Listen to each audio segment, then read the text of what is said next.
Hello and welcome to this mini video series on delegation.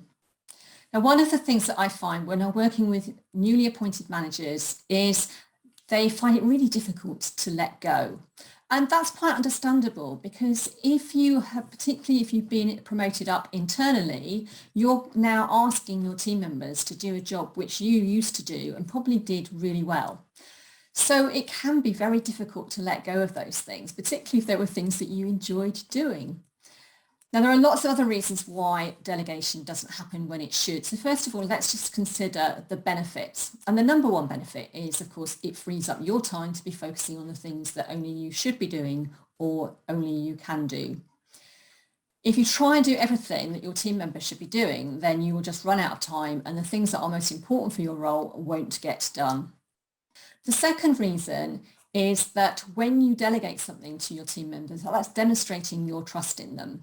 And if you don't delegate, people then feel really undervalued, particularly if you're doing a job which they think that they should be doing and that they feel that they are capable of doing.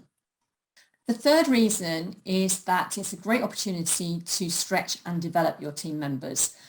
Now, it might be that they've done that job before, but you're still effectively stretching them, but it's an opportunity to introduce team members to other tasks which they may not have done before.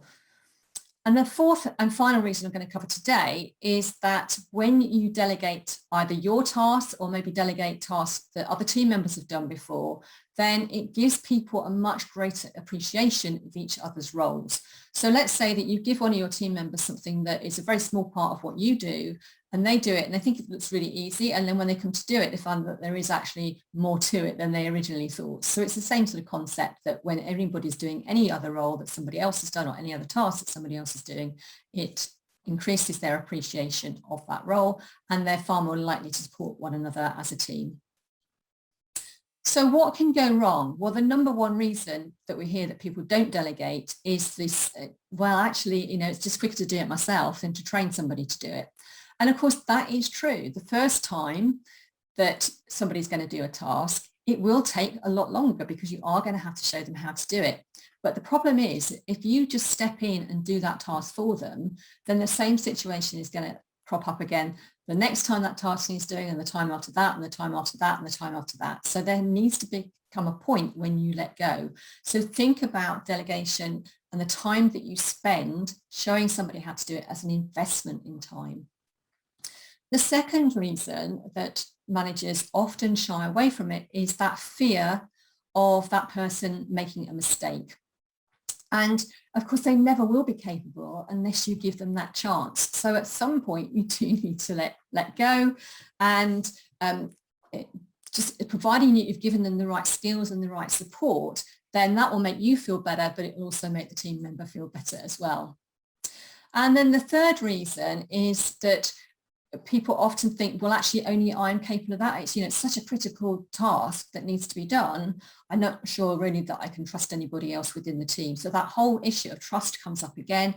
And again, if you don't allow them the opportunity, then you never will be able to trust them to do it. And if it's something that is absolutely critical, is perfect the whole time, then maybe that is a task then that you don't delegate.